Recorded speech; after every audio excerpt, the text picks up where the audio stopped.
এত দূরে আছি তাও কিন্তু গায়ে জল পড়ছে।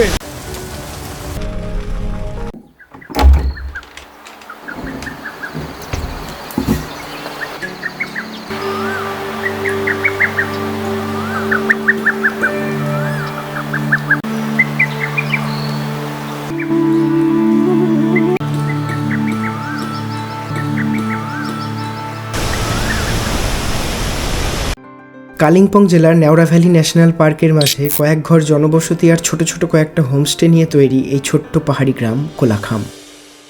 নিউ জলপাইগুড়ি থেকে কোলাখামের দূরত্ব 107 kilometre.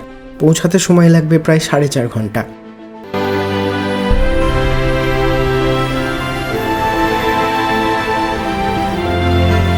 Good morning from Siliguri. এখন 7টা বাজে। আমরা রওনা দিয়েছি কোলাখামের পথে। আমরা গরুবাথান হয়ে যাচ্ছি আজকে। গরুবাথানের রাস্তাটা কিন্তু খুব সুন্দর। আমিও আজকে প্রথম গরুবাথান হয়ে যাচ্ছি। চলুন দেখা যাক।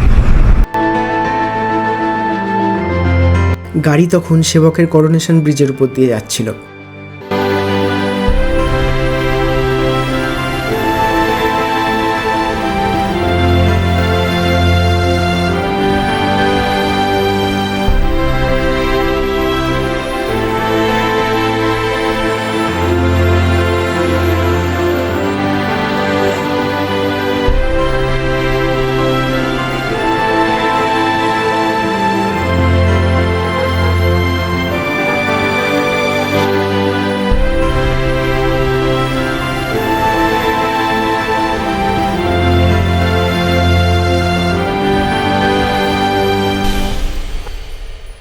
আমরা এখন দামদিম বলে একটা জায়গার উপর আছি। আপনারা লাভা যান, ঋষভ যান, কোলাখাম যান, যেখানেই যান চেষ্টা করবেন গরুবাথানের রাস্তাটা নেওয়ার। এই রাস্তা কিন্তু মারাত্মক সুন্দর। এখান থেকে এখনো গরুবাথান আসতে 13 কিলোমিটার বাকি, কিন্তু তার আগেই রাস্তার যা সৌন্দর্য দেখতে পাচ্ছি অপরূপ।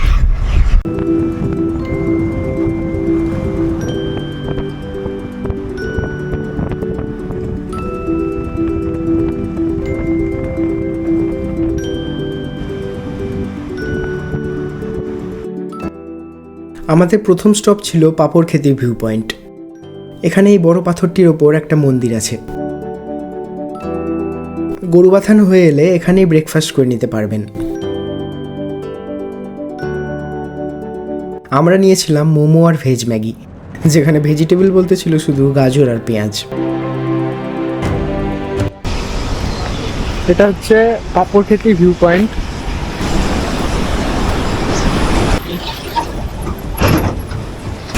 আর ওই বয়ে আসছে চেল নদী।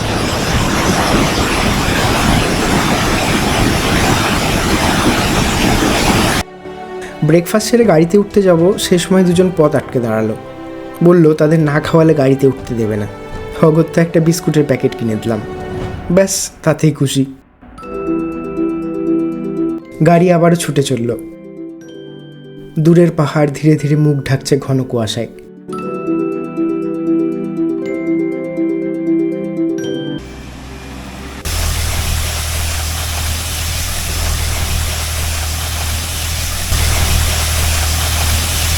লাভা থেকে কিছুটা আগে এরকম একটা ফলস দেখতে পেলাম, তাই দাঁড়ালাম। ওয়েদার কিন্তু এখন মারাত্মক। ঝিরঝির ঝিরঝির করে বৃষ্টি পড়ছে। লাভা থেকে প্রায় 5-6 কিলোমিটার আগে আছি এখন। এই বাঁ দিকে একটা রাস্তা ঢুকে যাবে, সেখান থেকে কোলাখাম 8 কিলোমিটার মতো।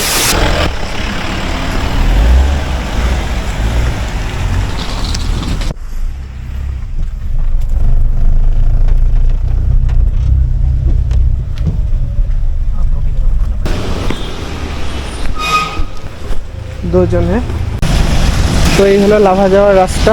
আর আমরা এরকম একটা বাঁক নিয়ে আর এদিকে চলে যাচ্ছে কোলাখামের রাস্তা। এখানে একটা চেক পয়েন্ট আছে, 8 কিলোমিটার গেলেই কোলাখাম।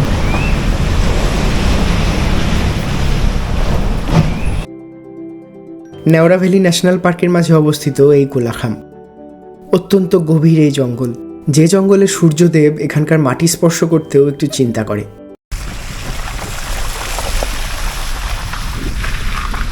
জঙ্গল সবসময় সুন্দর, কিন্তু সারা বছরের তুলনায় বর্ষায় এই জঙ্গল আরও সবুজ হয়ে ওঠে।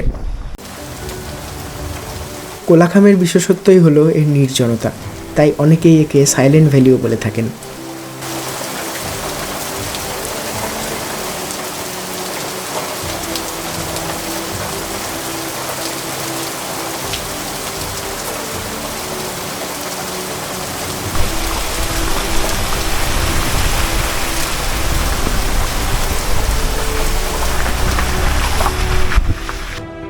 অবশেষে এসে পৌঁছালাম আমাদের আজকের আস্তানা সাইলেন্ট ভ্যালি হোমস্টেতে।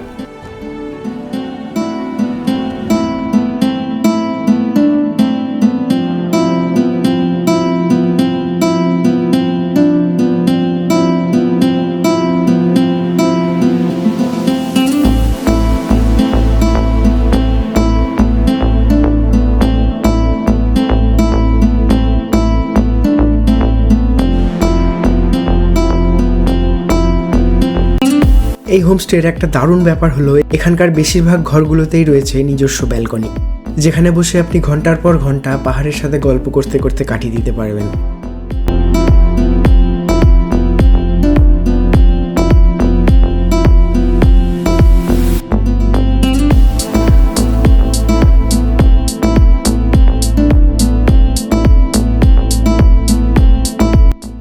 দুপুরের মেনুতে ছিল ভাত, একটা সবজি, আলু সেদ্ধ, ডাল, স্যালাড, পাঁপড় ভাজা।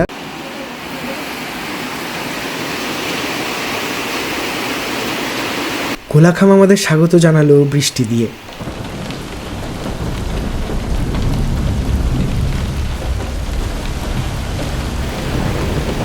চারিদিকে বৃষ্টি ভেজা গন্ধ আর কুয়াশার ছড়াছড়ি, সবুজ পাহাড় আরও সবুজ হয়ে ওঠে।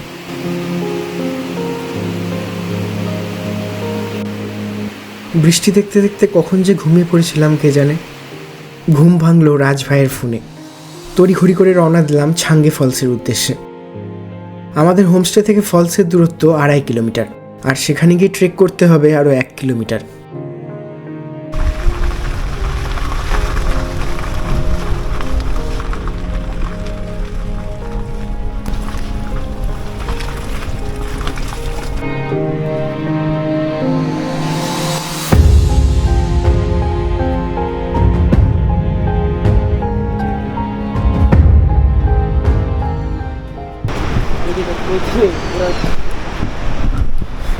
টিকিট কাউন্টার ফাঁকা।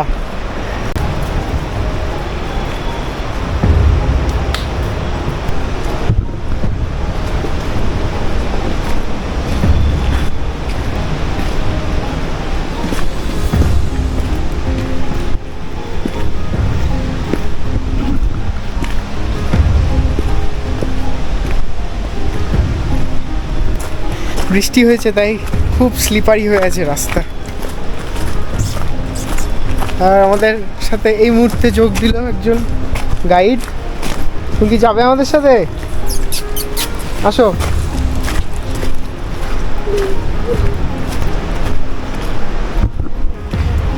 রাস্তাটা কিন্তু দারুণ, একদম জঙ্গলের মধ্যে দিয়ে।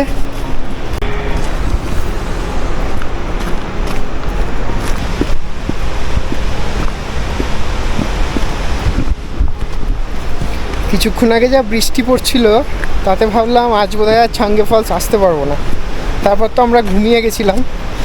দিয়ে 3:45 নাগাদ আমাদের ড্রাইভার দা ছেত্রী ভাই ফোন করে বলছে ফলস নিয়ে যাওগে কেয়া।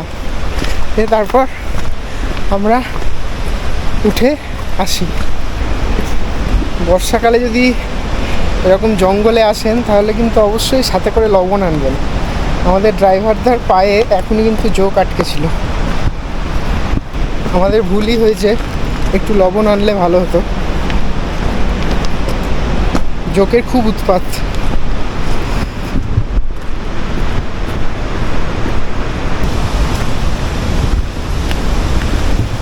আগে ওই উপর দিয়ে রাস্তা ছিল, পরে ধসে পুরো রাস্তা শেষ।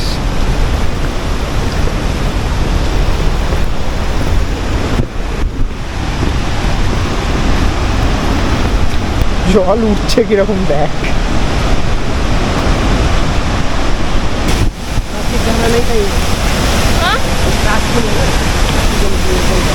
कौन वो जो मछली का आदमी बोल रहा था, हाँ जो नजदीक है ना उसके सामने नहीं जाना। हाँ बिल्कुल सामने नहीं जाना। ऑक्सीजन की है ना। हाँ हाँ अभी बारिश का है ना, सामने से भरा है।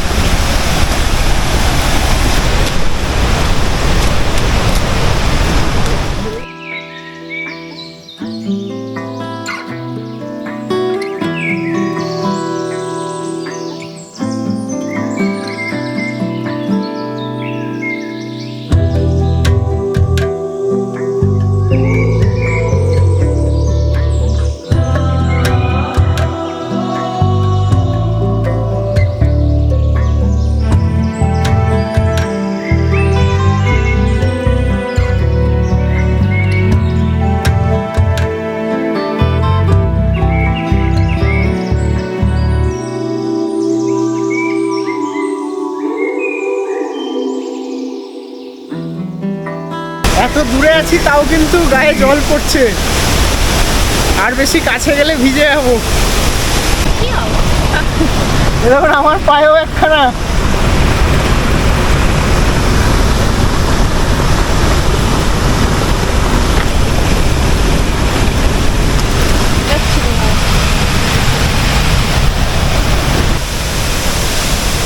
ये बहुत स्लिपरी है।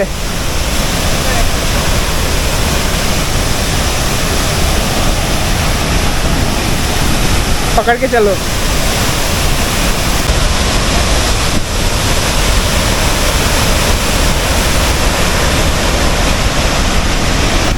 মাথায় পুরো বরফ পড়ে আছে। উপরে তাকানো যাচ্ছে না।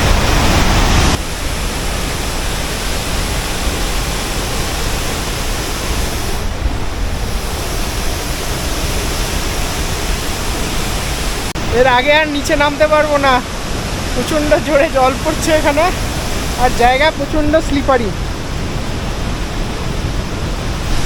আর একটু হলে আমরা সবাই পড়ছিলাম। পুরো স্নান করে গেলাম, আর বেশিক্ষণ থাকা যাবে না। পিছল রাস্তা, জোকের উপদ্রব আর ছাঙ্গে ফলসের অসম্ভব সুন্দর রূপ সব কিছুই পাবেন এখানে। তবে খুব সাবধানে ওঠানামা করবেন, কারণ বর্ষাকালে ট্যুরিস্ট একদমই কম থাকে, আর এই ফলস ওপরের গ্রাম থেকে অনেকটাই নিচে। তাই আপনি যদি কখনো বিপদের সম্মুখীন হন তাহলে আপনাকে উদ্ধার করার মতো কেউ থাকবে বলে মনে হয় না। ওয়াটারফলের কাছে যদি কেউ যেতে চান, একজোড়া জামা কাপড় নিয়ে আসবেন, নাহলে কিন্তু এরকম ভিজে বাড়ি ফিরতে হবে। নামার সময় তো তাড়াতাড়ি করে নেমে গেলাম, এবার উঠতে গিয়ে আসল মজা।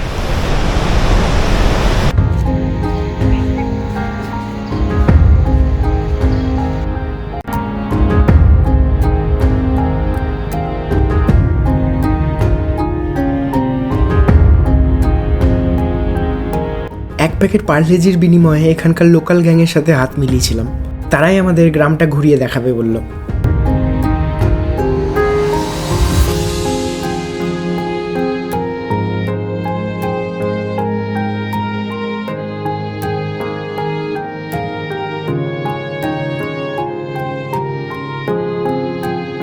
বিকেল গড়িয়ে সন্ধ্যা নামলো, রাস্তাঘাট শুনশান।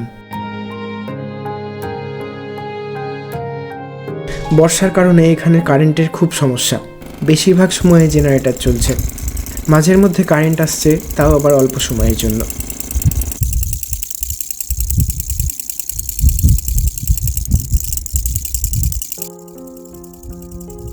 সন্ধ্যেটা কেটে গেছিল আকাশে মেঘ তারাদের খেলা দেখতে দেখতে, সাথে উপভোগ করেছিলাম পাহাড়ের নির্জনতা।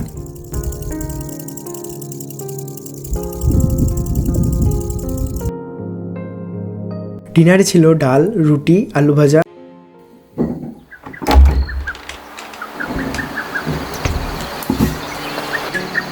পরের দিন যখন ঘুম ভাঙলো তখন সকাল 6টা। অনেকদিন পর আবার একটা কোলাহল মুক্ত সকাল।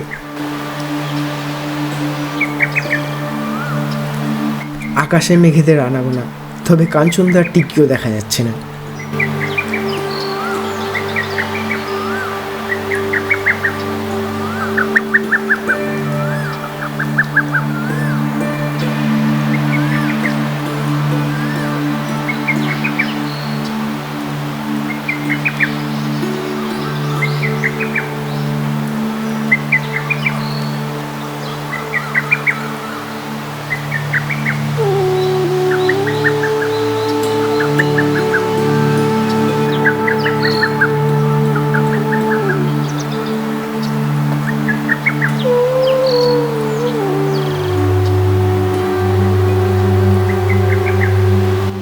আমরা বেরোলাম আবার গ্রামটা ঘুরে দেখতে।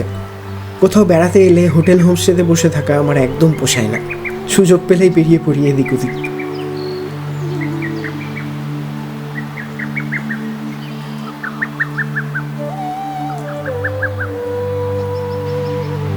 সকালে পার্লেজির জোগাড় না দিতে পারায় লোকাল গ্যাং আমাদের উপর হামলা চালায়।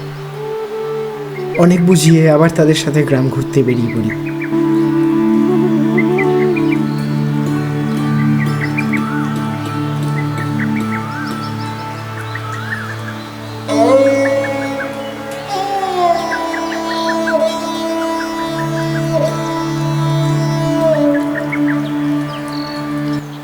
আজ অনেক দিন পর আড্ডা জমিয়েছিলাম ওই দূর পাহাড়ের সাথে। জমেছিল অনেক কথা। মেঘ এসে জানান দিল দেরি হচ্ছে, এবার উঠতে হবে, রওনা হতে হবে পরবর্তী গন্তব্যে। ব্রেকফাস্টে আমরা নিয়েছিলাম আলুর পরোটা আর আচার। এখানে যা দেখবেন সব অর্গানিক। যেমন দেখুন এখানে আখ, এটা দেখুন স্কোয়াশের মাচা,